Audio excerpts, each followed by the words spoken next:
especially sa Spring Film sa TV5. Kay Ate Jing sa Miss Lady. Yes, Mr. Ina. Papakilala natin ang lahat. Nagustuhan niyo po ba? Oo, Patikim pa lang po yun. Marami pang paghihirap at pero di ba, isa siyang salamin ng totoong buhay. At ngayon naiintindihan niyo na ho siguro, kaya ako sinasabi na kailangan natin ang ganitong material ngayon. Hindi rin naman siya preachy, 'di ba? Kasi nakikita nyo rin na yung human side, yung mga hindi gumagawa masyado ng maganda, pero naiintindihan natin kung saan ang pinanggagalingan nila. So, we need your help to spread the word. And also, yung sa mga nagsasabi ng mukhang pelikula, wala dito yung camdep namin ang aming DP na si Maiko. Kasalukuyang rumaraket dahil naiintindihan naman po natin. Mas importante ang racket.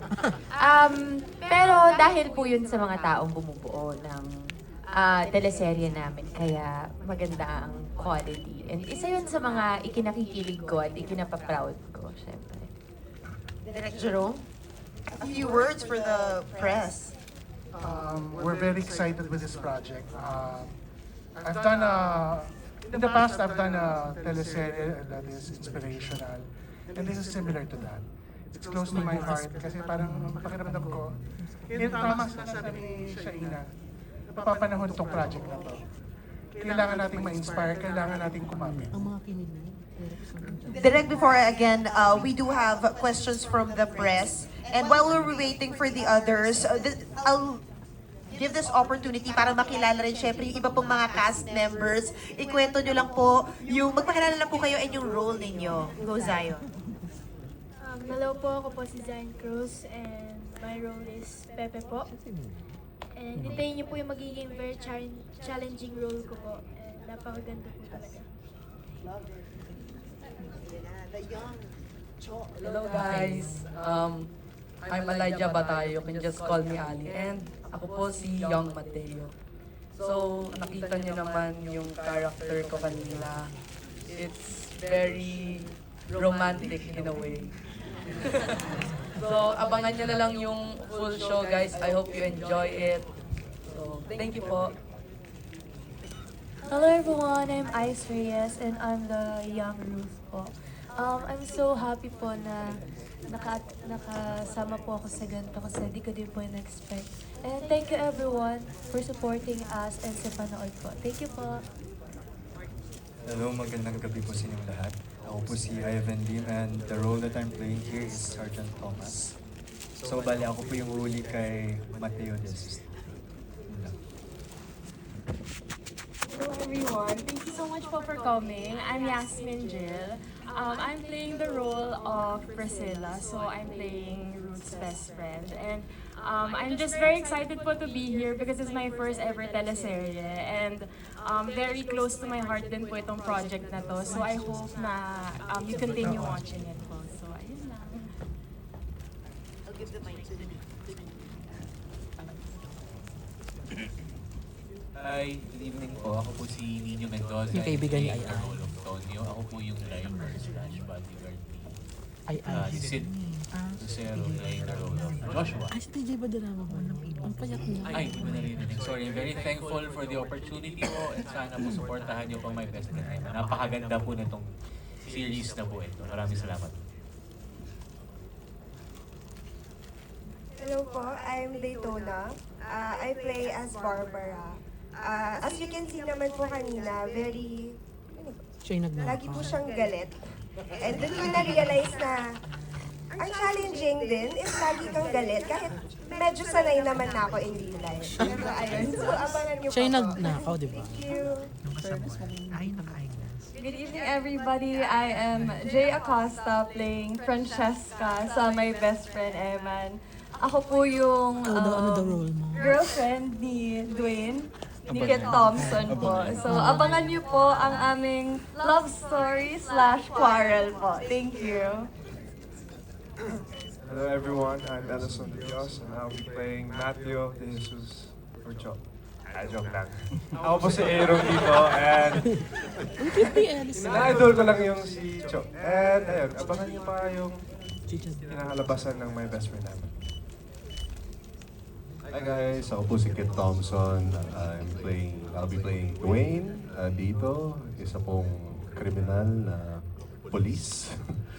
And yes, so abangan niyo yung marami pang twist na darating dito sa series na to. And I hope you guys enjoyed it. And thank you so much for being here.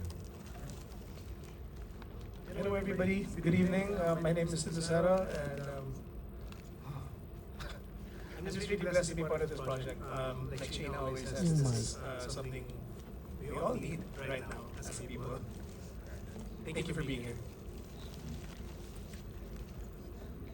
Hello, ako po si JM. I play the role of Mateo De Jesus. Yung nga kagaya na sinabi ni Timmy, nakataon, napapanahon po. Salamat po sa pagpunta nyo and sana po tulungan nyo kami to spread the word. Yan. And of course, si Ruth, do you want to say something? Tapos na ba? Sinabi mo na kanina. Yung po ulit, si Shaina po ulit. Si Shaina. Gusto ko po sana mag-artista. Well, ano po, muli, maraming salamat sa inyong pagpunta, sa inyong oras. Sana po na-appreciate niyo po ang aming pinagtatrabahuan. Pero syempre, ibibigay ko po rin ang credit sa aming mga leaders, sa aming captain, si Direk Derek at si Direk Jerome. Yes. And speaking of that, may natanggap na tayong questions from our friends from the press. First up is from Naz Tavares. Direk Jerome, this is for you. Magiging ang episodic daw po ba ito? Will it have guests? And si Eman ba ay isang tao lang all throughout? Pwede na po ba sagutin lahat yun?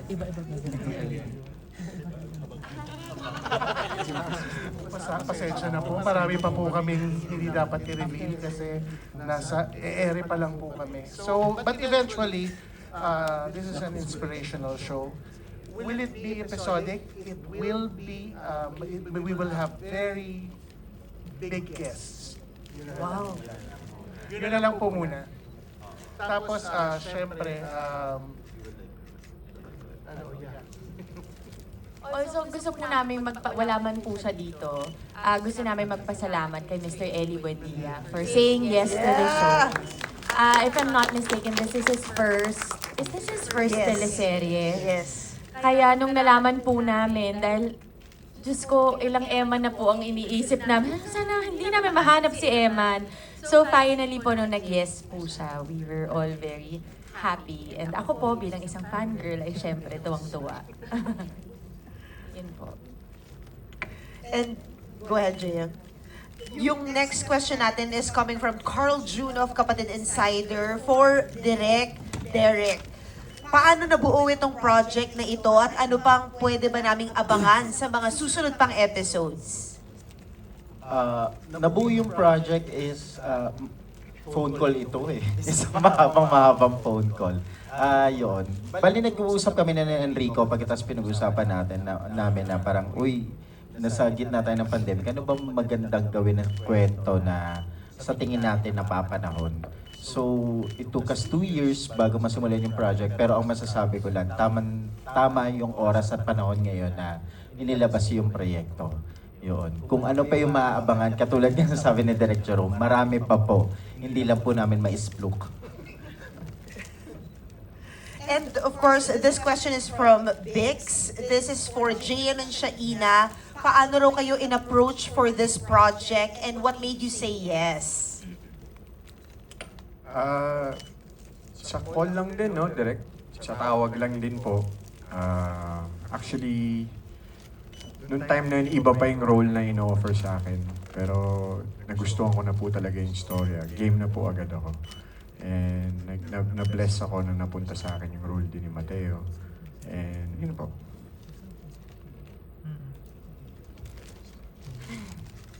Ano ba ito? Masasabi ko. Well, gaya nung sinabi ko kanina na matagal-tagal na rin na napapaisip-isip ako na sana meron akong ganitong material na magawa ulit. Dahil I grew up making films or teleseries na ganito rin yung pinag-uusapan. Pero it would be a different challenge. Kumbaga, ibang level na ulit dahil hindi na ako yung baby doon sa material. Ngayon, ako na yung nanay. So, parang full circle. And also, may mga tao na naging bridge para mai-offer sa akin ito. So, yun. Yun po. Thank you, Shaina. Actually sa Go ahead, Direk. dito, malaking factor na we would like to acknowledge din kasi tag dito as one of the producer po ang Spring Films na tag dito si Piolo po ang isa sa mga tumulong sa amin para mabuo po yung buong casting nitong ng buong serye. Yun po. Until ano po yung yung mga na-suggest ni Piolo from Spring Films, of course, para mabuo po yung ensemble. Well, unang-una, tag dito, syempre, pinag-uusapan namin sila JM, sila Shaina, si Nanay Ay, hanggang sa, tag dito, sa kila Ellison, kila Daytona. I mean, tumutulong talaga sa ang Spring Films and then si PJ na, tag dito, buuin namin yung cast, yun. Alright, thank you so much for that. Our next question is from Carlos of Mega Pelicula. This is for Sid, Shaina, and JM. How did you... Para matahak namin yung journey ng maayos and mas maganda. And yung sa pangalawa, you just have to watch. Well, hindi naman po bilang isang artista at bilang isang tao, parang hindi naman mahirap maging bukas. Sa ganitong mga instances, mas lalo na kung ganito yung mga kasama mong magtrabaho. Kasi kaming tatlo, parang masasabi kong meron na kaming chemistry kasi nagkatrabaho na po kami sa Alina. Huwag na po nating talakayin kung anong taon yun.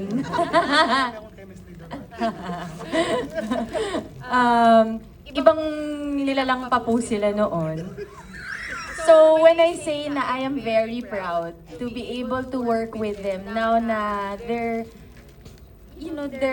I would like to say more mature, more responsible. I am proud. I am really proud na nasa maayos na lugar po sila. Work-wise, personal life-wise, 'di ba? Nakakatuwa. Kaya siguro may ibang klaseng chemistry naman din kami ngayon. So hindi siya, mahirap na kasi yung role eh. Mahirap na yung roles namin, masyado na siyang challenging. Pero lagi ko nga sinasabi, hindi siya mahirap i-mount kasi we feel very well supported. And ako masasabi ko na hindi mahirap ang trabaho ko dahil sila ang mga ka-eksena ko. Thank you. And we haven't heard from, of course, the head of creatives, Mr. BJ. What do you want the audiences to take away from the whole My Best Friend Eman? Actually, siguro to answer the question, ano yung mga abangan? Yes. Sobra pong daming twist. I guess nakikita nyo naman, di ba? Sa first 3 episodes, ang daming secrets ng mga characters. Abangan din kung paano siguro mag-unfold yung mga yon. Paano nagko-connect lahat? Abangan yung mga episode, big cases yung tawag na, or missions. Kasi we wanna tackle, I guess, not naman necessarily controversial, pero napapanahong mga topic na tinatanong natin sa Diyos o tungkol sa faith. Yung mga bagay na hindi madalas pag-usapan tungkol sa faith, tungkol sa paniniwala natin, tungkol sa ano ba ang tama at mali. Yung mga ganun po, gusto namin isiping matapang kaming haharapin yung mga yon. Yun. So yun po, pakisuportahan po kasi talagang grabe yung namin, effort namin na pagandahin talaga yung project kasi malapit sa puso talaga namin yung journey ng isang tao para maniwala at magtiwala sa Diyos. So, lalo sa panahon ngayon. Thank you so much, Sir VJ. And there you have it. Guys, please palakpakan naman po natin lahat ng bumubuo ng My Best Friend Eman. April 27 na po at 8:45 p.m.